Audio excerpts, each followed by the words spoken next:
Hello, I'm Doug Atkinson here at Solutions Review, and I want to thank all of our keynote speakers, expert moderators, panelists, and solutions sponsors for participating in this year's Insight Jam Live. This has been a big year with the launch of the InsightJam.com community site and the amazing growth of the Insight Jam YouTube channel, which now has over 500,000 subscribers. Much of this success is tied directly to the video events, podcasts, and panel discussions we have been producing, and none of that would be possible without the thoughtful participation of the many IT professionals who are generously sharing their expert insights for this latest jam.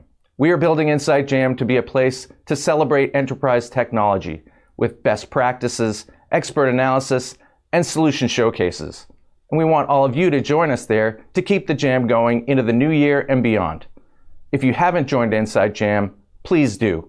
And if you already have, take a moment to invite some of your colleagues. And again, thank you all for being here and enjoy this event. Solutions Review presents Insight Jam, a social media community for enterprise technology. Hello and welcome back to the 6th annual Insight Jam. My name is Jonathan Bala. I'm the Director of Multimedia and Events here at Solutions Review, and I am also, more importantly today, the MC of today's panels. We have another great lineup for you right now as we talk about best practices for maintaining a privacy-first security architecture. An awesome lineup from around the country has been assembled to dive into that subject. John Yo, our moderator, is going to kick us off with some introductions. 30 seconds or less. Tell the audience a bit about yourself and your professional work history.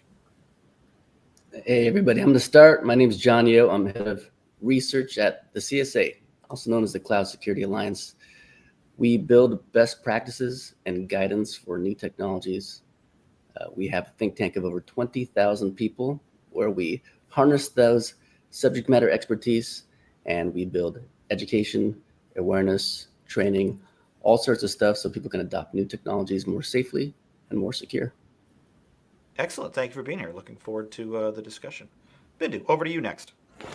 Hi, everyone. I'm Bindu Sundaresan. I'm Director, Cybersecurity Strategic Solutions at Level Blue. At Level Blue, what we do is offer cybersecurity solutions that are strategic for our customers that can range anywhere from the enterprise customer to the public sector to the small and medium businesses. I've been doing security consulting for over 24 years. Happy to be here. Thank you. Happy to have you here. Thank you again. Dwayne, you're up next. Hello, I'm Dwayne McDaniel. I am developer advocate at GitGuardian. We are a company focused on secrets detection, and more recently we're moving into the non-human identity governance space, helping teams get a handle on this growing threat of we're outnumbered by the machines 45 to 100 to 1 in a lot of cases. And how do we solve the security around that? I've been doing developer advocacy for a little over a decade now, working with large platform teams that entire time. Excellent. Glad to have you here. Looking forward to your perspective. Michael, welcome. Hey, my name is Michael Wheeler, and I currently serve as field CTO at DataBee, which is a Comcast technology solutions company. DataBee is a security data fabric that weaves together information from various disparate sources, and that allows you to answer really the toughest questions in cybersecurity and compliance. A little bit about my background. I've been in cybersecurity for a little over 20 years. I've had various roles, including field CTO, cybersecurity sales engineer, and practitioner in various highly regulated industries where privacy and security are paramount. So great to meet everybody and glad to be here. Thank you for being here. And I love the pin. It's a good look. And Nataraj, you're up next. Hey, everyone. Pleasure to be here. I'm Nataraj Nagaratnam. I'm an IBM fellow and CTO for cloud security and AI here at IBM. Been here 25 plus years in the industry, from web to cloud, now to AI, and pleasure to be here. Thank you very much. And last but not least, Todd Moore, welcome to the show. Hi, everyone. My name is Todd Moore. I am responsible for our data security products at Thales. If you're not familiar with Thales, we're a very large international company based in Paris. We have a very large cybersecurity practice. We just completed an acquisition of Imperva, another cybersecurity company, just 1 year ago. So we're excited about that and the integration that's happening there. For me personally, I've been in the cybersecurity industry for over 30 years, working with U.S. federal as well as startups, and today at Thales. So excited to be here. Excellent. Well, thank you again, one and all, for giving us an hour of your time today to talk about this. I'm not qualified, so I'll let John take things from here and begin the discussion in earnest. Good luck. Hey, thanks, Jonathan. Man, I'm reminded just how talented this panel is too after the introduction. So thanks everybody for being here.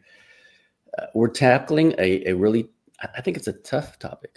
So privacy by design, it's not a new concept, but I feel like for years we've been struggling with that balance between privacy and security.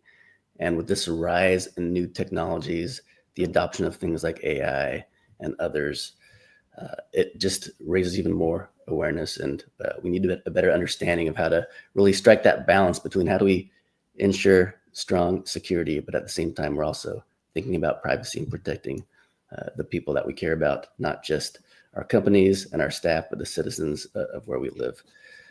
So with that, I want to start and let's go in the order that we even began here too. So Bindu, maybe we can start off just by talking about what are some of the key principles in privacy by design that we should be thinking about and incorporating into security architectures. Yeah, that's great. Thank you. Yeah, you started off by saying how it's a delicate balance, right, between privacy and security.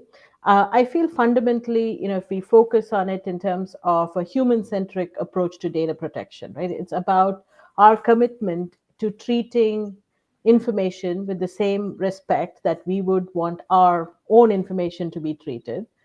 It's about thinking about it not in terms of something you can patch for right after the fact, because from a security standpoint we're like, hey, there's a vulnerability, I'm going to go patch it so that it doesn't get exploited.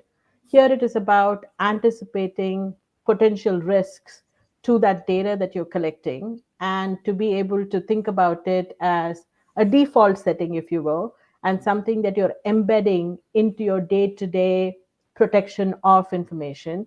It cannot be sort of security or privacy and sort of this whole parallelism approach of trying to contrast the two. They do actually foundationally go in hand, which is why we say privacy by design. I like that. I like that very much, that human-centric approach. So looking at protecting the data subjects, I think that's a good highlight out of that too. And then making sure that we build that in. So going back and fixing things, especially when it comes to privacy, isn't always that easy. So I love that. Dwayne, do you have anything to add to that? Absolutely. I really appreciate that aspect, Bendy, that you brought up. We can't bolt it on later. This has to be something we have thought of from the very early design phase, from the early first whiteboard drawing of how do we architect this? Can we even do this? I think if someone could raise their hand then and say, hey, that's going to affect privacy very much so with our customer data later down the line, should we be using that? And asking those questions earlier on is going to get us to not just a better privacy stance, but a better overall security stance. Just shifting that entire conversation earlier, it just alleviates a lot of problems later on. Yeah. So when we're doing these security architectures, like these privacy impact assessments, I mean, that's super important, right, Dwayne? So absolutely. Yeah, good call. Nataraj, I want you to add to this too, but I know if we look back, there's really 7 core design principles for privacy by design. Any of those you think that we should focus on more than others? It centers around data, like Bindu and Dwayne were saying, right? Ultimately, it comes down to data, about how enterprises and products handle data, especially from a user-centric perspective, as well as enterprise-centric perspective. Ultimately, it comes down to risk. At IBM, it starts at the top. Your data is yours. We don't mess up with customers' data. We don't use it for our purposes. And then how do we then bring it down to security by default or privacy by default, like Bindu and Dwayne were talking about? When it comes to developers, they are not security experts. So we are focused on how do we make this easy for them so that by default, you can automate it, right? So we have codified all that knowledge and controls into things like policy as code, security, so that it can be security and privacy codified in. And for example, in IBM Cloud, we have what we call deployable architectures. Out of the box, single click, you deploy your workloads. It could be containerized or virtual workloads or AI workloads that have security built in that factors in privacy, security, and data-centric principles right there. All right, excellent. So we need to focus on the dev side of things, building privacy by design early, so that that translates onto the users too, right? So if we can make it easy for user interfaces to protect data, and we build that in early, it's going to create Like you strong. do in CSA, define the controls like the CCM matrix that you have. But how do you codify them right away, so that somebody don't need to read 50-page document on what the control matrix mean, but it's right there for them to deploy in a target environment. I like that too. And if for devs too, if we can tell them what they need to do, then they can build it. And there's multiple ways to do things, right? So the idea is, hey, what do we need to do to protect data, to create privacy by design? Yeah, I dig that. All right, Michael, what can you add to this? I know I've heard it before. What do you got? Yeah, so I echo what the other panelists have said. Security and privacy are not mutually exclusive. You can absolutely have your cake and eat it too. But privacy can't be an afterthought. It has to be accounted for. It has to be designed into the product as early as possible, as the others have said. I also feel like privacy should be the default setting. You shouldn't have to go through 15 different menus to find the right privacy settings to turn off, don't track me or whatever it may be. And I really feel like we as organizations that are developing software need to move away from what are called dark patterns, which either consciously or maybe unconsciously, maybe it's just buried down into the settings. We need to stop hiding those privacy-centric features. And again, the term is called dark patterns, but it may not necessarily be intentional. It may just be accidental. But we need to plan and think about those, and think about from the perspective of the user, what they're going to experience and what they're looking for these applications to maintain their privacy. Yeah, like I think earlier we talked about protecting the user, but you and Nataraj were saying we need to also build things for the user. And I agree. I've come across many platforms where it takes a lot of clicks just to opt out of things, and we're trying to eliminate that, right? The more clicks, the more complication there is. I think the harder it is to protect not just privacy but security too. So excellent. Todd, last but not least, what can you share about privacy design? Oh, it's hard to go last. Everything I agree with everything that everyone has said. As the other panelists were speaking at Thales, we say a couple things at data security. We say your data, your right, which I think I heard. It's really, you want to be able to protect the data, and you have a right to protect that data. We also want to protect data and all the paths to it. When I was thinking about this session and things that would be best practices around bringing privacy and security together, definitely the developer want to dig into that, but just authentication, multi-factor authentication, some of the tools, whether it's role-based access control, whether it's attribute-based or relationship-based, things around that. For us, external key management and deploying key management and secrets management, protecting those secrets are important. And last but not least, it's really crypto agility. That's something. So I jumped there a little bit, John, into some of the technology pieces. I like it.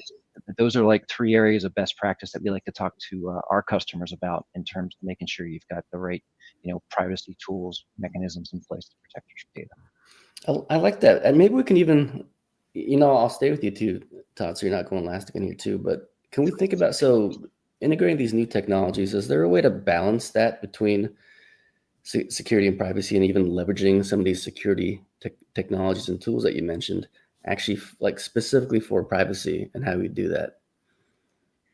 Yeah, I think what we're seeing is that there is a balance when it comes to data privacy. There is a tie-in to data sovereignty, in that a lot of the regulations want to make sure that you keep data, whether it's on premise, within the confines of a physical location, a country, and how you put those controls in place. So there is a balance, I think, that we're seeing between what can go into public cloud or applications versus what you want to keep sort of still on-prem within servers that you have access to. The other aspect I'll say is just around data minimization. When there's a balance, we're finding, and we hear a lot about it, a lot of it in the industry. Don't let organizations keep your data longer than they need to. If a government needs your data for 30 years, so be it. But probably your retailer doesn't need that data for more than maybe a few years. So it really is around data minimization and tying that back into some of those regulations and managing that data, as long as it's needed, but no longer than that. Yeah, no, that's excellent. Even thinking about what you said there too. So there's so many security practices that kind of already exist. We've been doing data sovereignty for a really long time, so we can translate some of those practices into better data privacy principle practices, as well as the data minimization piece too. I think a lot of people have been caught, with that too, right? Not or archiving data for too long, to where we see several archived folders getting publicly exposed and exploited. So, yeah, a good data lifecycle practice makes a lot of sense there. And if I can jump on that, that's putting a lot on the user, and I understand it's your data, you should be controlling and using it out there. But that's goes back to the early design decisions of like, should we be collecting this data? Do we need this data? Sometimes we add an additional field in because it was one extra box to click in the dropdown, or we thought it would look good. But what are we really going to do with it? Are we really challenging ourselves in these discussions? Yeah. Yeah, and I think that's a fair point, right? I feel like, when we used to talk about security, we said not all data can be created equal, right? So you cannot protect everything the same way. I think, as storage costs started to reduce, we have this, sort of inherent psychology for us to just collect as much data as possible in every app, in every initiative we do. I really do believe that if we go back to sort of that risk-based, principles, and really think about, so you're collecting this data, and are you approaching privacy as that one checkpoint where you just, check the box and say, hey, have you accounted for privacy? Or are you really thinking about this whole thing as a journey, right? It's beyond a checkbox. It's beyond one checkpoint. It's beyond that compliance, right? It has to really sort of going back to our privacy by design, it has to be embedded into how you as an organization manage data, right? Whether it is for security reasons or privacy reasons. I think fundamentally going back to that construct, that are you truly risk based when you look at data? Do you apply the same sensitivity across all of the data that you're trying to protect? I think which is why we start to see why privacy and security models fail, right? Because we are trying to apply a model. Either we blame it on the user, or we say that we want to collect and use information for whatever value may be without really thinking about it from a risk standpoint. Yeah. No, Dwayne and Bindu, I think you hit on really good points there. I'm just thinking, do we have proper categorization and classification of data? Because it is difficult to protect everything. And so minimizing what we protect. And that's, I think, the biggest part of where we'll have to change some of our practices. We're so used to just, hey, how much analytics can we get out of the data that we have, versus minimizing really what we need to look at. Not only from a privacy perspective, but that could save a lot on cost and resources if we do that correctly. Nataraj, anything you can add to that too as well? Yeah, absolutely. I think the key point around data classification that Bindu hit on as well, because from a risk perspective that comes down. When we work with customers, a simple way to think about is there a public data, confidential data, or sensitive data, right? There may be many labels to these things, but if you think about that spectrum, PII, the personally identifiable information, is a classic example, which is sensitive, like most sensitive, that needs to be safeguarded. Then it has two dimensions. One is the enterprise, how the enterprise is going to control this data so that only their applications have access to it, with user control on the other side. So when we think about that level of specificity, that your data is yours and only the customers can have their access to the data, in a cloud environment, even the cloud provider must not have access. So we have technologies like what we call keep your own key, where we provide highest level of technical assurance that such data like PII can even be encrypted at a field level. All the way the keys are managed only by the customer. We don't even have access to the hardware security modules, as an example, right? And even in use, you can apply technologies like confidential computing. So when we bring this together, that level of specificity gets applied for those sensitive data. Whereas if it's public data, you don't need to have all bells and whistles in terms of it because your risk is low. So taking that balance and applying the right level of controls and important controls around protecting the data from that perspective becomes really, really important. Yeah. Nataraj, I liked how you shared some of those technology examples too. I know confidential computing is something that's a little more unique today. I know it's been around for a while, but I feel like we're at a time where technology is really aiding how we can actually apply new technologies, not just for security like we've been talking about too, but now applying those to privacy as well. That's right, John. Just one add to that, because you mentioned even at the beginning of the call about AI. We are 15 minutes into it and we didn't get into it as an example. But why should PII data even be part of any training? Stop it, right? That's a classic example of privacy by design, security at heart. When you build models or even in your inferencing, focus on it, and PII should be completely off the charts, should never be included as an example. Yeah. And I think, that's a great point, right, Nataraj, when you're talking about, PII and how it should not be included. We are actually part of this generation where everything is tracked, right? You wake up in the morning, you've tracked your sleep cycle, you are, walking, you're tracking your steps. But at the same time, from a consumer standpoint, they don't really think that every part of all of this is actually being used, for a different purpose than what they signed up for, right? I remember in the early on days, sort of this mirror that is in the trial rooms that can help you pick the right outfit. Of course, if you think about it, from a use case standpoint, makes sense. But then you're like, okay, where is this data going again?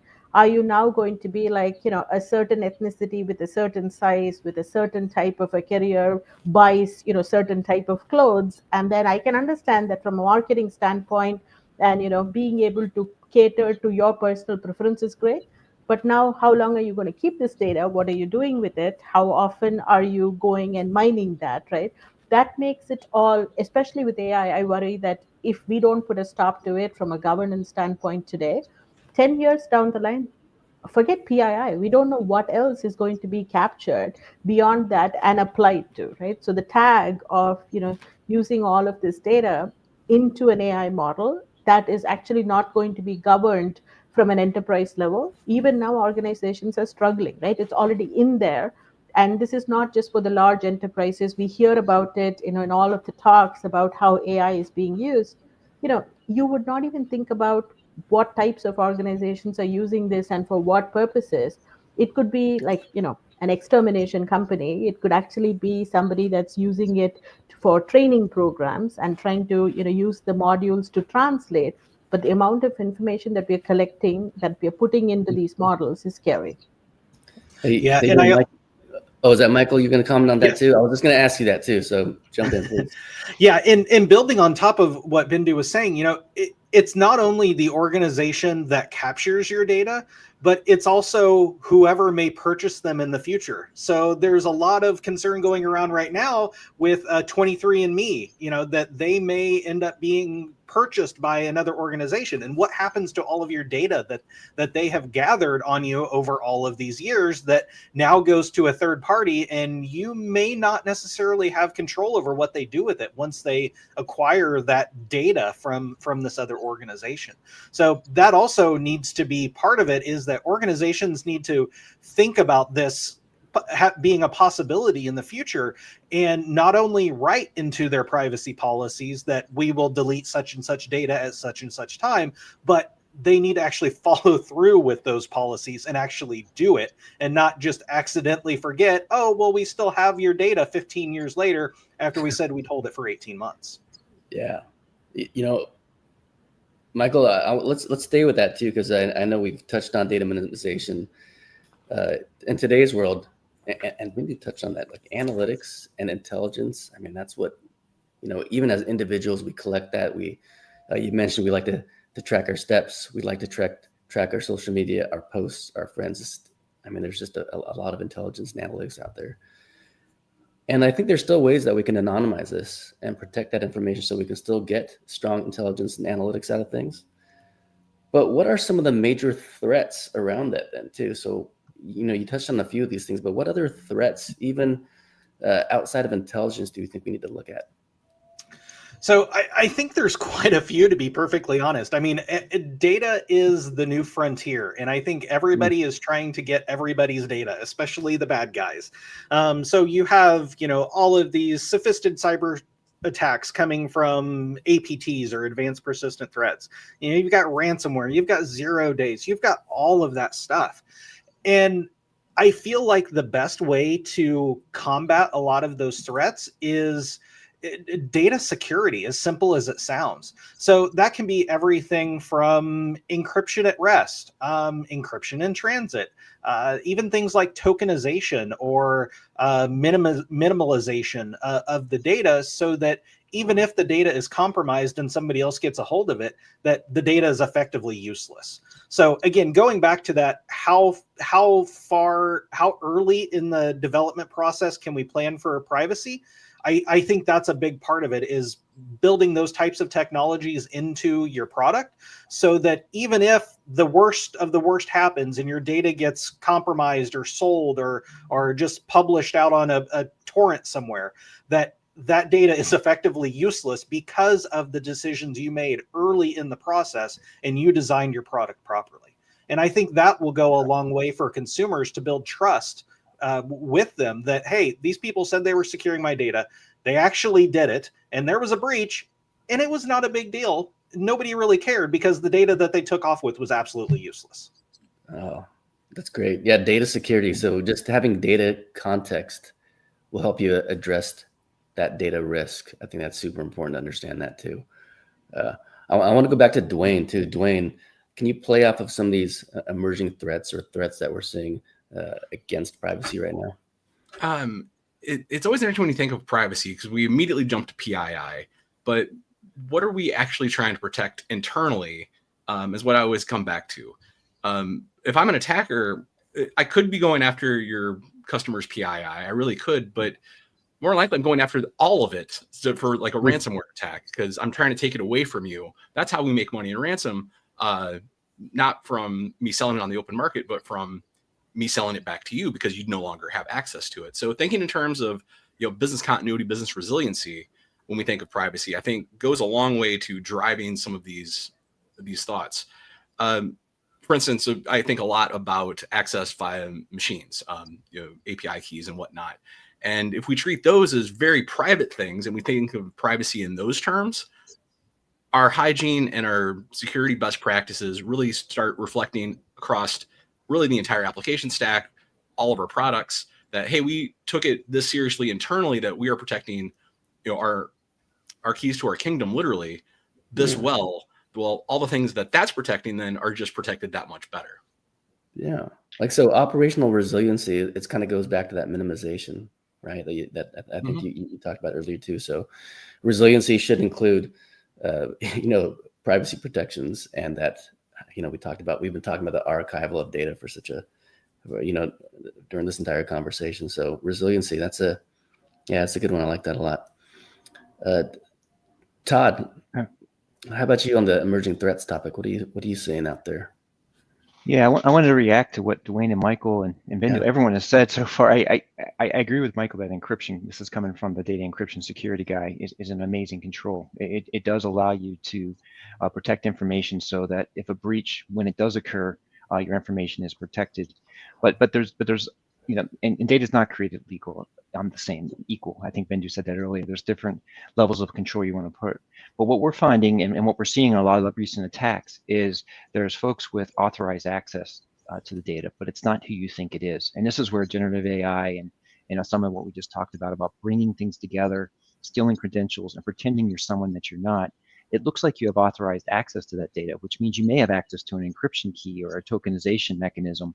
And the last line of defense for you at that point in time is really looking at what's unusual behavior or unusual things happening with your data within your system. So again, I think encryption is an amazing control that we all have to put in place to meet regulations and give that first line of defense. But with AI and some of these emerging technologies, there's going to be deep fakes. There's going to be people pretending and acting like someone else. We're going to have another layer of control to be able to notice when there's unusual behavior or activity happening to prevent other bad things from happening as well too. Yeah, I hope that makes sense.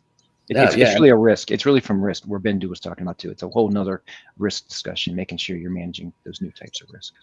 Sorry, and that's another good point that we've gone through this conversation and haven't brought up, identity access and authorization when we talk about privacy and privacy by design. So such an important thing to have things, even like separation of duties, even as a provider or a host of information, right? Too. So the collector and the person analyzing the data. We have separation of duties of all these types of things too. So yeah, I love how we're finally bringing up identity, authorization, and access.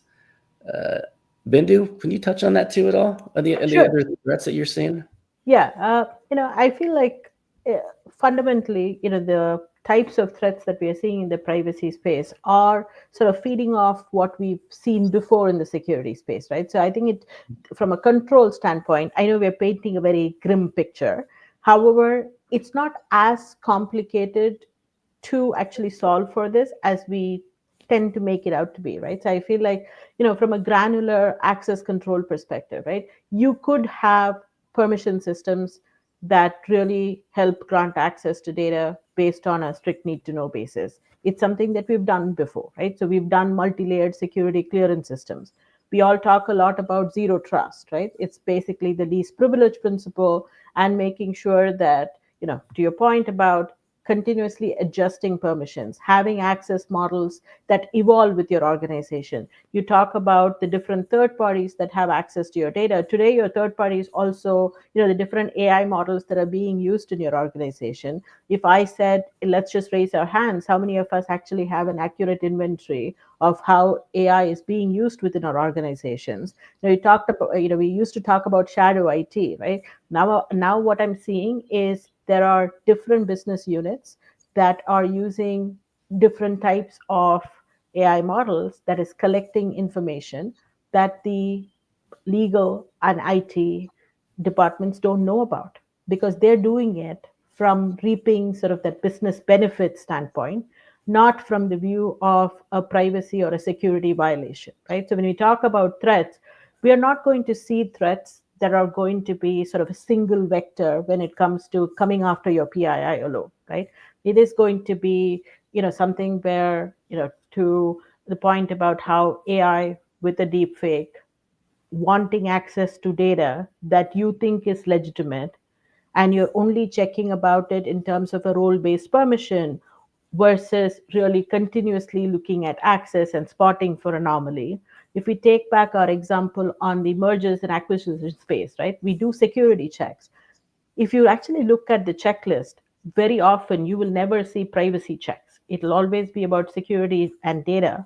There usually even the word privacy is not brought up, right? So when we see threats like this, it's about like, how in the future we are going to see organizations that are merging and acquiring different other organizations, and all of that data is actually going to go in. And the fact that we actually don't have a mapping, right? We typically, if you walk into an organization, privacy and security are sort of thought to be completely opposite poles, right? So they don't really follow it from the standpoint beyond a data notification, a privacy state law notification. We are going to see threats in this angle that's going to exploit the fact that we have organizations that view privacy and security as competing priorities. Yeah. I like kind of you just bringing some light on things too, to where we have controls that exist for security and privacy. We have been adopting zero trust principles and strategies for over a decade now, even though it's gained popularity again. But I think you touched on that complexity of where, hey, it's simple to maybe apply these controls. We know how to do that, but how do we scale that across all these really complex digital environments that we have now? I mean, from a cloud computing perspective, how many SaaS products do you have? How many different lines of businesses are using different technologies? And so it's interesting to see, how do we do that? How do we scale these operations? It makes things very difficult. And it makes me think of, obviously a lot of this has to do with the regulation and compliance too. So, Nataraj, maybe you can touch on how is regulation impacting, what we do from a privacy and security perspective? Absolutely. So when we look at the space that we were talking about, right, in terms of threats, it's about risk. Then in terms of regulatory compliance and standards that are evolving out there, taking a data-centric approach to even controls. For example, from an IBM cloud perspective, we have been focused on an enterprise cloud, and we started off with addressing financial services industry. If you think about it, it's about especially a regulated industry that deals with highest level of risk and regulations that they need to meet. So the important part across the globe, given there are a plethora of regulations, be it geo-specific regulations or industry-specific regulations and so on, we standardized a controls framework working with 100 plus financial services clients and formed these financial services controls, which is about prescriptive implementation of these controls. Because compliance will say, hey, make sure the data is controlled, for example, at a very high level.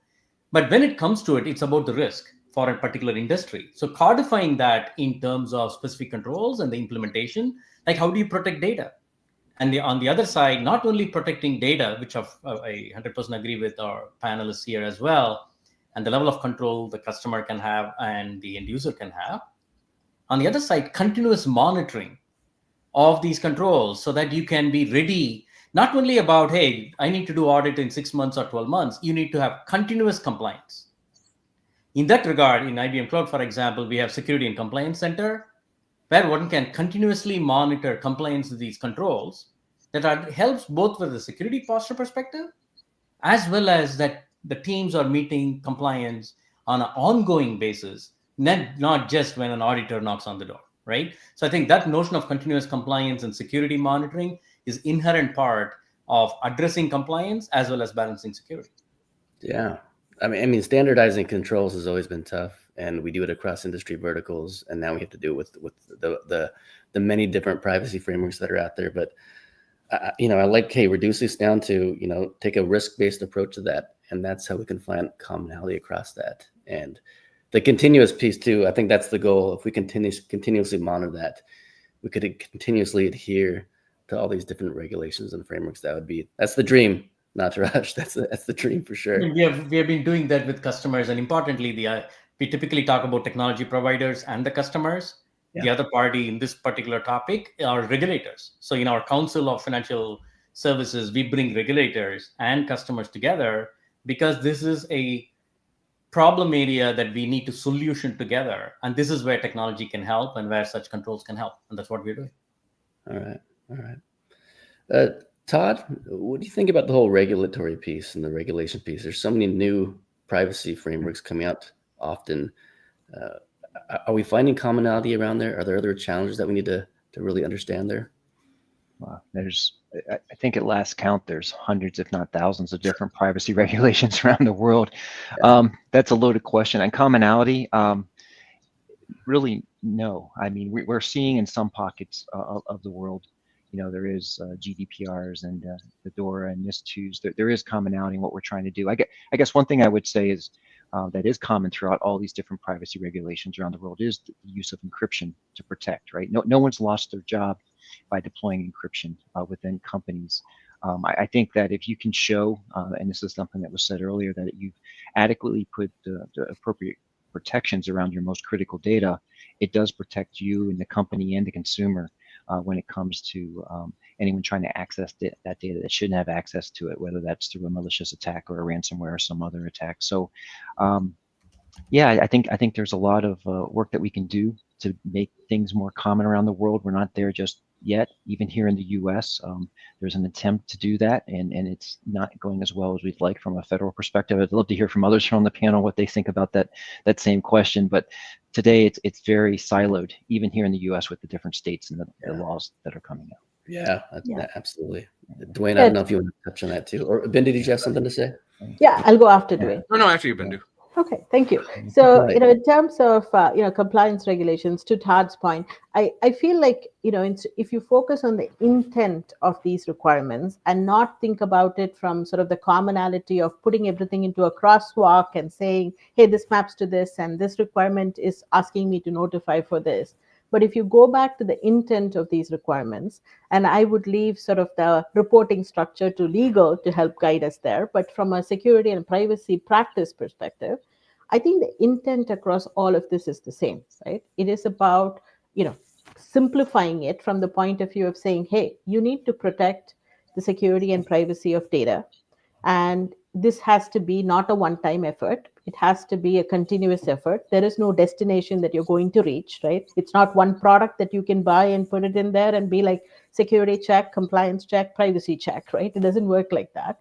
It is going to be something that is truly customized to you as an organization, what you collect, what business are you in, how do you use that data, how often do you check for access into this data, right? So this is fairly customized, even though we think of it as, oh, the first time GDPR came out and it was like 72 hours, and there is now prescriptive guidance on what is, private information. And there was, this sort of ruckus about, oh, how do we do this, right? Years later now, almost every regulation talks to you about the 72-hour notification requirement. But what's the intent behind it, right? See, the fact that you have to notify somebody about this, it's really making sure that you, one, know that this happened. How would you know that? Only if you continuously monitor. So what is the intent of the requirement? The intent is not to just focus on that 72-hour timeline and think about, who you're going to report this to.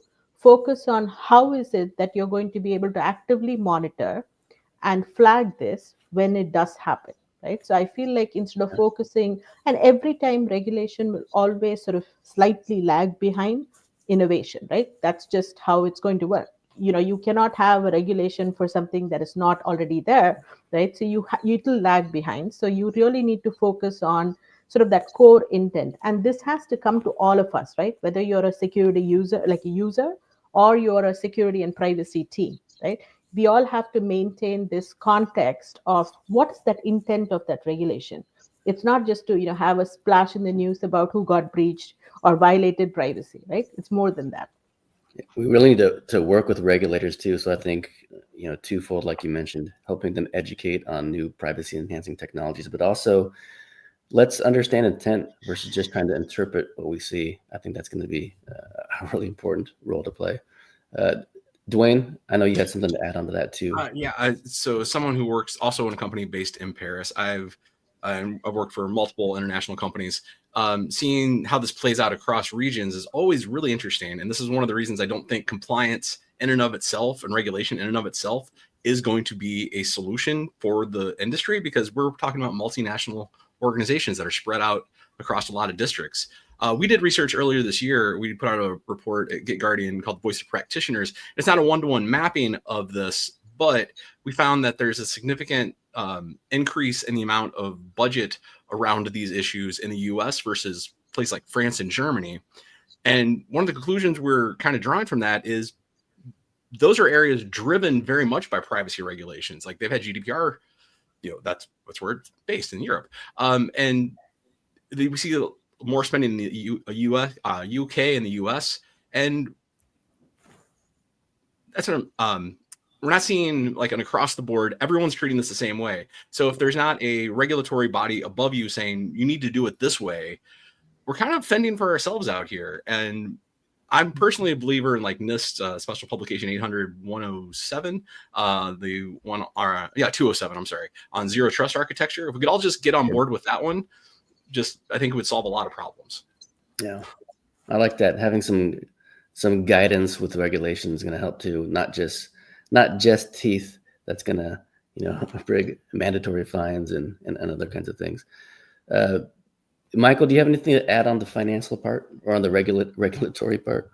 So there's this old saying, and it goes back. It originally started with security, but I think it also really applies to privacy as well. The saying was that secure is not always compliant, and compliant is not always secure.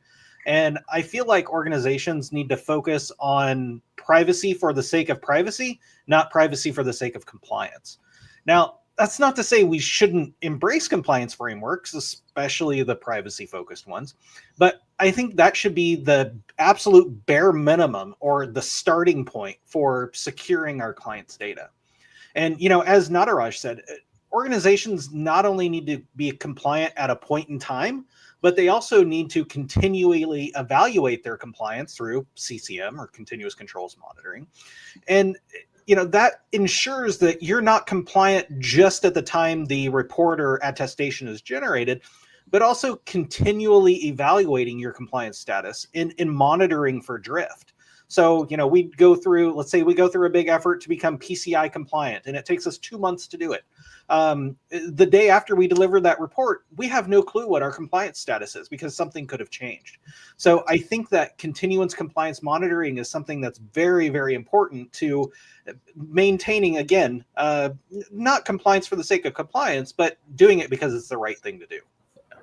I like that too. Compliance is the minimum of what we need to do, but it's not always going to protect information in every scenario. So let's start there, and let's figure out how to really, add real privacy elements and security elements to whatever we're doing.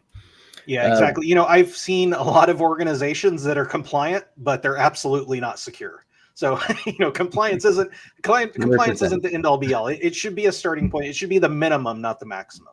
100%. All right, we're going to do our rapid final round here. And so I'd love to just kind of crush through with everybody. Just one thing here too. We've talked about a lot of different technologies and how technologies can just aid in our security architectures and our privacy by design. I want everybody to pick one and just tell us a little bit why you think this is going to be an important fundamental piece on protecting privacy and developing security in our architectures. So Bindu, let's start with you. What's a great technology for privacy and security?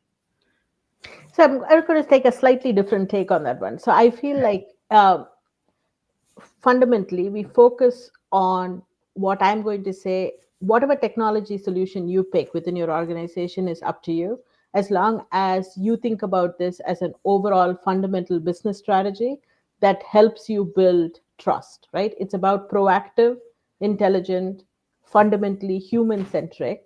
And if you were to, at a bare minimum, pick technology, encryption is your friend. Excellent. Thanks. Well said. Dwayne, let's go to you next.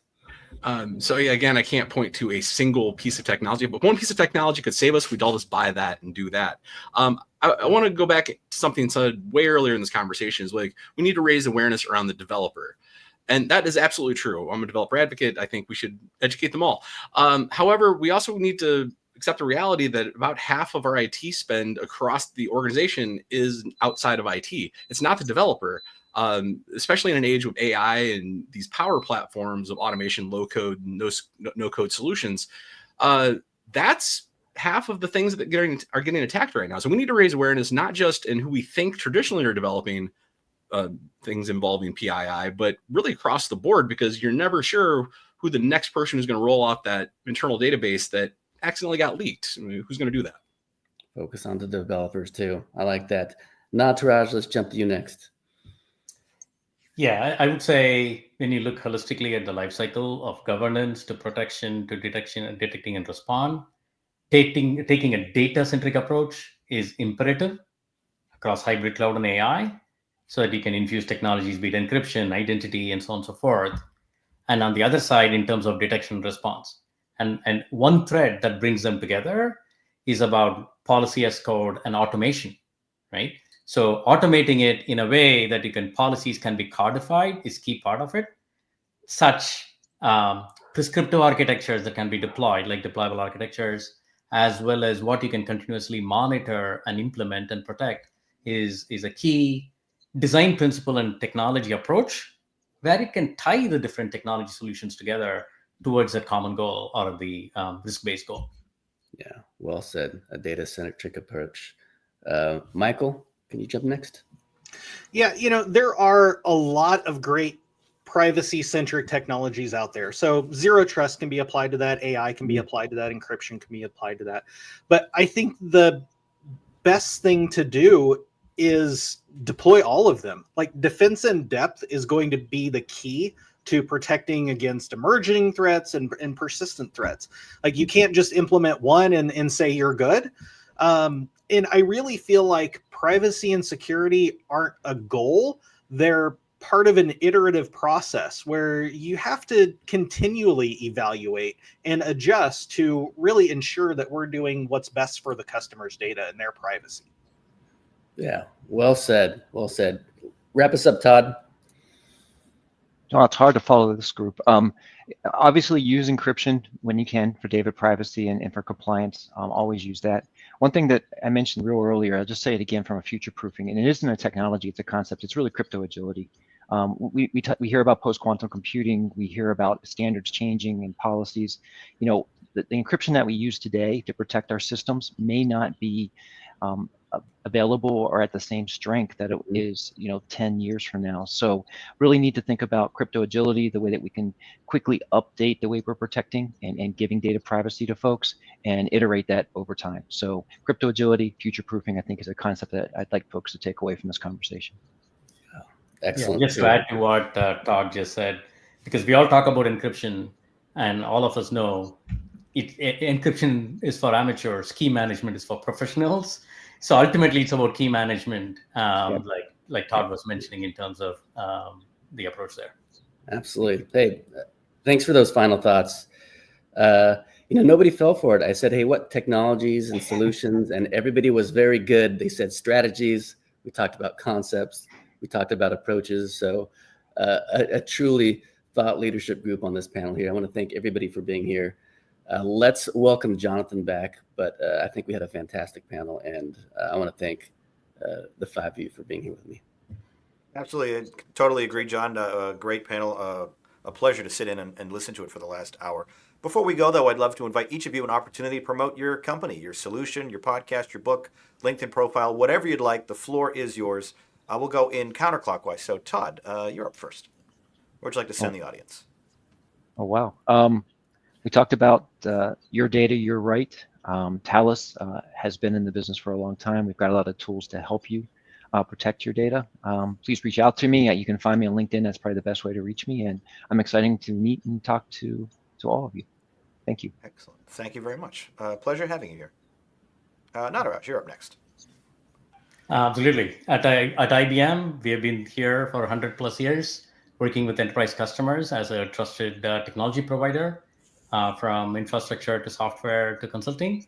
From that perspective, in the era of hybrid cloud and AI, serving a data-centric approach to security and compliance and all of that built in is what we do at IBM Cloud. And you can learn more about it at ibm.com/cloud. Excellent. Thank you very much for being here. Michael, anything you'd like to promote?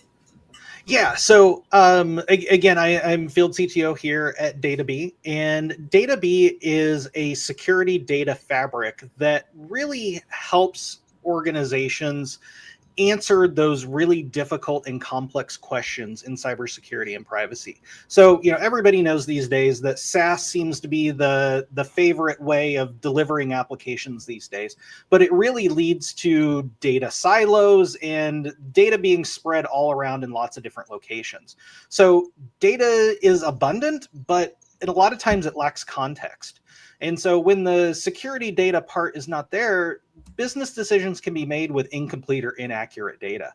So DataBee is a security data fabric that collapses those data silos and really allows organizations to answer those most complex and difficult questions about cybersecurity and privacy. So it may be compliance, it may be security hygiene, it may even be something as simple as a accurate CMDB for who owns what asset. Those types of questions are very difficult to answer when you don't have all of the data available. So DataBee strives to, again, collapse those data silos and make all the data available so that you can give the best answer possible and, again, really answer those difficult questions. Awesome. All very well said. Thank you, Michael. Appreciate you being here. Dwayne, you're up next. So yes, GitGuardian, we're actually helping solve one of the problems that I think Todd brought up earlier, which is the people that are using these keys to get to our data aren't the people we think are using them. And that stems from the problem that we've lost control and track of all of these credentials, what we call secrets around here at GitGuardian. And that's something that we're working on with our large scale customers and helping them map out not only where these non-human identities are, but what they have permissions to, where they're being used, when they're last rotated, that sort of thing at scale, so we can start closing in on this problem and start rethinking about how we're working with machine identity. And a tangential plug, at GitGuardian, I also produce a podcast called the Security Repo Podcast. I have amazing guests. We talk generally about security topics, just a wide range, and we'd love to have you tune in.